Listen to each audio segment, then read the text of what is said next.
మనకు ఎంతమంది హ్యాండ్ ఇచ్చినా, మోసం చేసినా, హేళనగా మాట్లాడినా మన దగ్గర టాలెంట్ ఉండి ఆ టాలెంట్ కి కృషి, పట్టుదల తోడైతే ఖచ్చితంగా సక్సెస్ మనల్ని పలకరిస్తుంది. కాకపోతే అది ఆలస్యమవుతుందేమో, కానీ ఖచ్చితంగా మనకు దక్కుతుంది. అలాంటి స్టోరీనే ప్రస్తుతం టాలీవుడ్ లో ట్రెండింగ్ లో ఉన్న మ్యూజిక్ డైరెక్టర్ భీమ్స్ సిసిరోలియోది. భీమ్స్ సిసిరోలియో చిన్నతనంలో జానపదాల్ని తన ఊపిరిగా భావిస్తూ పెరిగాడు. సినిమా కలలు కన్నాడు. తన గొంతులోని మాధుర్యాన్ని, పాటలోని మట్టి వాసన్ని మెచ్చుకుంటూనే అవకాశాలు అడిగాడు. అయితే చాలా మంది రేపు రాపో అన్నవాళ్లే. ఆ ఎదురు చూపులు రోజులయ్యాయి, సంవత్సరాలు అయ్యాయి. అయినా సరే పాటపైన పట్టుని వదల్లేదు, ప్రయత్నాలను వదల్లేదు. చివరకు లక్ష్యాన్ని సాధించాడు. బెంగాల్ టైగర్, గరుడ వేగ, ధమాకా, డీజే టిల్లు, మ్యాడ్, తాజాగా సంక్రాంతికి వస్తున్నాం సినిమాతో ఆకట్టుకునే సంగీతం అందించాడు. ఆ ప్రస్థానం గురించి వింటే ఖచ్చితంగా కన్నీరు వస్తుంది. అంతకంటే ఎక్కువ ఎంతో మందికి స్ఫూర్తినిస్తోంది కూడా. భీమ్స్ సిసిరోలియో ఖమ్మం జిల్లా గార్ల మండలంలో 1989 మే 25న పుట్టారు. గార్ల మండలం అంటేనే వెనుకబడిన ప్రాంతం. వీరిది వ్యవసాయ కుటుంబం. నాన్న పేరు మాంగ్య, అమ్మ పేరు మాంగ్ని. ఇక భీమ్స్ సిసిరోలియో పేరు కూడా భిన్నంగానే ఎందుకుందంటే, మాంగ్య గారు అప్పట్లోనే 7వ తరగతి వరకు చదివారు. ఆ తరువాత కుటుంబ బాధ్యతల నేపథ్యంలో చదువుకోవడం కుదరలేదు. కానీ అప్పటికే గెలీలియో, సిసిరో లాంటి శాస్త్రవేత్తలంటే చాలా ఇష్టం ఉండేది. దీంతో తన కుమారుడికి తమ కుటుంబ కోరిక మేరకు భీమ్స్ అని పెట్టినా చివర్లో సిసిరోలియో అని పెట్టారు. ఇక భీమ్స్ సిసిరోలియోకి ఒక అన్న, ఒక తమ్ముడు ఉన్నారు. ఖమ్మం జిల్లా అంటేనే విప్లవాల గడ్డ, ఉద్యమాలకు అడ్డ అని పేరుంది. భౌగోళికంగానే కాకుండా సంస్కృతి పరంగా కూడా అనేక వైరుధ్యాలు కనిపిస్తాయి. అలాంటి ప్రాంతంలోనే 10th వరకు చదువుకున్నాడు. తాను చదువుకునే టైంలోనే ఉద్యమాలు, ఆందోళనలు నిత్యం జరిగేవి. కమ్యూనిస్టు పాటలతో పాటు ఉద్యమాల పాటలు ఎక్కువగా వినిపించేవి. విద్యార్థి ఉద్యమాలు కూడా బాగా నడిచేవి. చాలా మంది మ్యూజిక్ డైరెక్టర్లకు, గేయ రచయితలకు స్వరం నుండి సంగీతం పుట్టుకొస్తే, ఉద్యమాలను దగ్గర నుండి చూసేవారికి మాత్రం పదం నుండే పాట పుడుతుంది, మాట నుండి సంగీతం పుడుతుంది. భీమ్స్ కూడా అలాగే ప్రభావితమయ్యారు. మాటలనే పాటలుగా రాసేవారు. ప్రజా జీవితంతో ముడిపడి ఉన్న అంశాలను ఎంచుకునేవారు. ప్రకృతికి ముడిపెట్టి పాటలు రాసేవారు. పాటల పోటీలోనూ ప్రైజులు సాధించారు. 8వ తరగతిలో ఉండగా ఓ రోజు భీమ్స్ సిసిరోలియో రాసిన పాట అందరినీ ఆకట్టుకుంది. దీంతో చాలా మంది విద్యార్థి సంఘాల నాయకులు భీమ్స్ వద్ద పాటలు రాయించుకునేవారు. కొంతమంది స్నేహితులైతే లవ్ లెటర్స్ కూడా రాయించుకునేవారట. ఇంటర్ చదివిన తర్వాత డిగ్రీ కోసం ఖమ్మం జిల్లా కేంద్రానికి వచ్చారు. ఆ టైంలో టీవీ ఛానళ్లు పాటల పోటీలు పెట్టాయి. ఆ క్రమంలోనే ఓ ఛానల్ వరంగల్లో పాటల పోటీ పెడితే వెళ్లారు. అక్కడ ప్రైజ్ రాకున్నా భీమ్స్ రాసిన పాట విని చాలా ఎమోషనల్ అయి సినిమాల్లో ట్రై చేయి అన్నారట. స్నేహితులు కూడా ప్రోత్సహించడంతో సినిమాల్లోకి వెళ్లాలనుకున్నారు. అందుకోసం ముందుగానే 50 పాటలు రాసుకున్నారు. తన స్నేహితుడితో కలిసి హైదరాబాద్ వచ్చారు. తన స్నేహితుడి ద్వారా ఫిలిం నగర్, కృష్ణానగర్, శ్రీనగర్ కాలనీల్లో సినిమా అవకాశాల కోసం ఎవరెవరు ఎలాంటి ప్రయత్నాలు చేస్తారో తెలిసింది. ఆ మరుసటి రోజే స్నేహితుడు తిరిగి వెళ్లిపోయాడు. దీంతో భీమ్స్ ఒక్కరే తన కామన్ ఫ్రెండ్ రూమ్ లో ఉండాల్సి వచ్చింది. తన వద్ద డబ్బు కూడా ఎక్కువ లేదు. కడుపు నిండా తిందామంటే డబ్బులు అయిపోతాయని అనుకుని ఒక్కపూటే తినేవారు. నడుచుకుంటూనే ఆఫీసుల చుట్టూ తిరిగేవారు. ఆ క్రమంలోనే ఓ రోజు సాయంత్రం తన స్నేహితుల ద్వారా డైరెక్టర్ తేజ కొత్త వాళ్లకు ఛాన్స్ ఇస్తున్నారు అని తెలిసింది. దీంతో అప్పటికప్పుడు తాను రాసిన పాటల పేపర్లను పట్టుకుని ఆయన్ను కలవడానికి వెళ్లారు. అప్పటికే భారీ వర్షం కురుస్తోంది. అయినా సరే తడుచుకుంటూనే వెళ్లారు. తీరా అక్కడికి వెళ్లేటప్పటికి ఆఫీస్ క్లోజ్ అయిపోయింది. దీంతో ఆ ఆఫీస్ వద్ద ఉన్న చెట్టు కిందే నిలబడి ఉన్నాడు. తన చేతిలో ఉన్న కాగితాలు కూడా తడిచిపోయాయి. అయితే చాలాసేపటి వరకు అలాగే ఉన్న భీమ్స్ ని చూసిన అసిస్టెంట్ డైరెక్టర్ సత్యనారాయణ రాజు భీమ్స్ ని పిలిచి, ఇంత వర్షంలో ఇక్కడ ఎందుకున్నావు? చేతి నిండా కాగితాలేంటి? సినిమా కథ రాసుకొచ్చావా అన్నారట.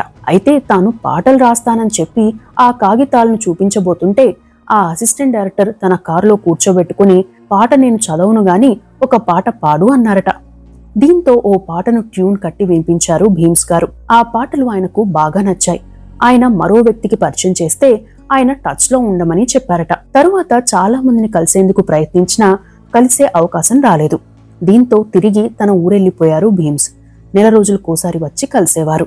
తరువాత ఓ రోజు డైరెక్టర్ ఎన్ శంకర్ రాజశేఖర్ హీరోగా ఆయుధం అనే సినిమా తీస్తున్నాడని తెలుసుకుని నడుచుకుంటూ వెళ్లి ఆయన్ను కలిస్తే పాటలు బాగున్నాయని చెబుతూనే 6 నెలల తర్వాత కనిపించు అన్నారట. దీంతో ఇది కూడా అయ్యే పని కాదులే, తనను వదిలించుకోవడానికి అలా చెప్పారు అనుకున్నారు భీమ్స్. అప్పటికే డిగ్రీ ఫైనల్ ఇయర్ చదువుతున్నారు. 6 నెలలు గడిచాక వచ్చి ఎన్ శంకర్ గారిని కలిస్తే ఆయన ఆ పాటకు సంగీతం అందిస్తున్న వందే మాత్రం శ్రీనివాస్ గారికి పరిచయం చేశారు. వందే మాత్రం శ్రీనివాస్ గారు భీమ్స్ రాసిన ఓయ్ రాజు కన్నుల్లో నువ్వే అనే పాటను విని బాగున్నాయని చెబుతూనే ఈ సినిమాకు వేటూరి గారి చేత రాయిద్దామని అనుకుంటున్నాం అన్నారట. దీంతో తనకు ఈ ఛాన్స్ కూడా పోయినట్టేనని భావించిన భీమ్స్ వెంటనే డల్ అయిపోతే వందే మాత్రం శ్రీనివాస్ గారు నవ్వి సరే నువ్వే రాయి, కానీ ఇంకా చాలా మెరుగుపడాలి అని కొన్ని సూచనలు చేశారు. అదే సమయంలో భీమ్స్ పరిస్థితి చూసి 20 రోజుల పాటు షెల్టర్ ఇచ్చి ఆ సినిమా పాటలు రాయించారు. 5,000 రూపాయల రెమ్యునరేషన్ ఇచ్చారు. ఆ రెమ్యునరేషన్ కంటే కూడా తనకు సినిమా పాట రాసే అవకాశం, ట్యూన్ కట్టే ఛాన్స్ వచ్చిందని సంతోషించారట. ఆ పాట, ట్యూన్ చాలా హిట్ అయ్యాయి. అయితే ఈ పాట హిట్ కావడంతో తనకు ఛాన్స్లు వచ్చేస్తాయని అనుకున్న భీమ్స్ కి నిరాశే మిగిలింది. కానీ ఎవరూ ఛాన్స్ ఇవ్వలేదు. అప్పటికే డిగ్రీ పూర్తయింది. మరోవైపు డిగ్రీ అయిందిగా ఉద్యోగం చేసుకోవచ్చు అనే కామెంట్లు మొదలయ్యాయి. ఇంకోవైపు ఛాన్స్లు రావడం లేదు. దీంతో హైదరాబాద్ వచ్చి మళ్లీ ప్రయత్నాలు మొదలుపెట్టాడు. ఫ్రెండ్స్ రూమ్ లో ఉన్న ఎన్నాళ్ళుంటాడో తెలియదు కాబట్టి వారికి ఇబ్బంది కాకూడదని రాత్రిపూట బస్ షెల్టర్లలో నిద్రపోయేవారు. ఫంక్షన్ హాల్స్, హోటల్స్ దగ్గరకు రాత్రిపూట వెళ్లి అక్కడ ఫుడ్ ఏమైనా మిగిలితే తనకు ఇమ్మని అక్కడి సెక్యూరిటీని లేదా వాచ్మెన్లను అడిగేవారు.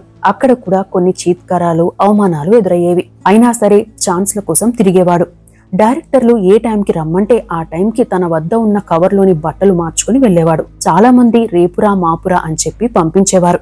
అయితే చాలాసార్లు నిరాశపడినా ఏదో మూలన తనకు తప్పకుండా ఛాన్స్ వస్తుందనే ఆశ మాత్రం ఉండేది. దీంతో ప్రయత్నాలను ఆపలేదు. ఒక్కో రోజు 25 కిలోమీటర్లు నడిచిన సందర్భాలు ఉన్నాయి.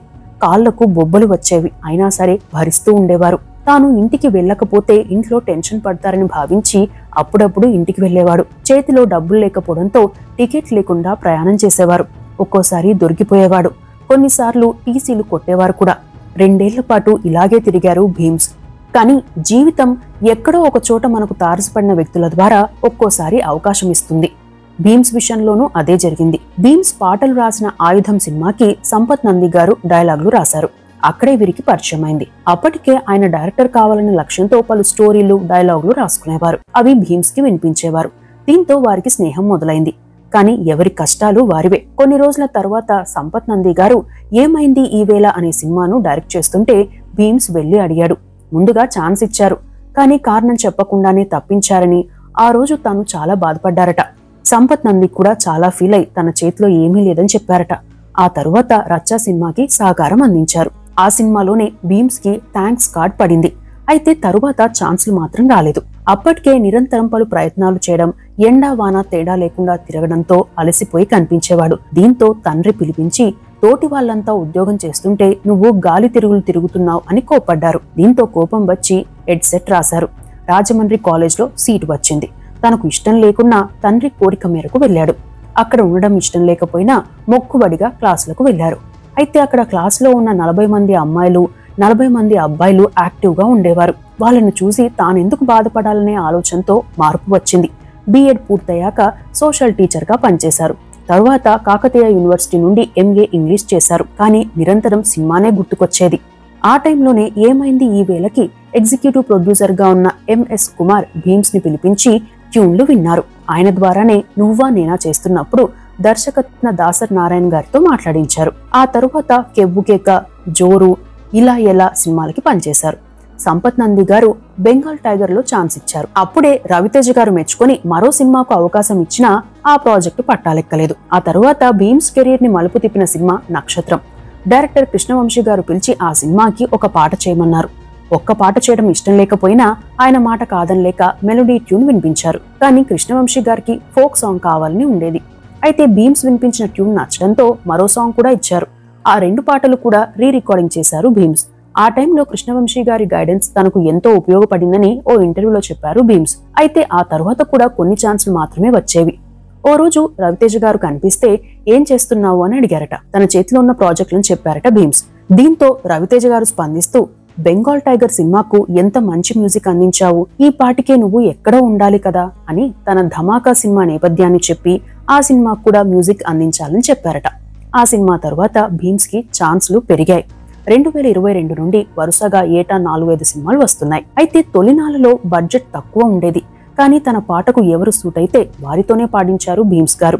శంకర్ మహాదేవన్, నకాష్ అజీజ్, అద్నాన్ సమీ, విజయ్ ప్రకాష్, శ్రేయా ఘోషాల్ లాంటి ప్రఖ్యాత గాయకులతోనూ పాడించారు. వారికి పారితోషికం ఇవ్వడానికి అప్పులు చేశారు. వీళ్లలో చాలా మంది డబ్బులు తిరిగి ఇవ్వాలని చూసినా ఏ రోజు తీసుకోలేదు. డబ్బు వస్తుంది పోతుంది, కానీ పాట చరిత్రలో నిలిచిపోతుందనే ఉద్దేశంతో తిరిగి తీసుకోలేదు. దాదాపు 10 పాటలు రాసి చాలా పాటలు పాడారు కూడా. తానేదో సాధించానని ఇవన్నీ చెప్పట్లేదని, తనలా అవకాశాలు దొరక్క కష్టపడుతున్న వాళ్ళు ఎందరో ఇండస్ట్రీలో ఉన్నారని, వాళ్ళకి నా కథ స్ఫూర్తి కావాలి అని ఓ ఇంటర్వ్యూలో చెప్పారు భీమ్స్ గారు. ఆ తరువాత జోరు, ఎలా ఎలా, Angel, Surapanam, Paper Boy, Mad, Dhamaka, Balagam, Ravanasura, Agent, Unstoppable, DJ Tillu ఇలా పలు సినిమాలకు మ్యూజిక్ అందించారు. కొన్ని సినిమాలకు బ్యాక్గ్రౌండ్ స్కోర్ అందించారు. సంక్రాంతికి వస్తున్నాం సినిమాకు కూడా మ్యూజిక్ అందించారు.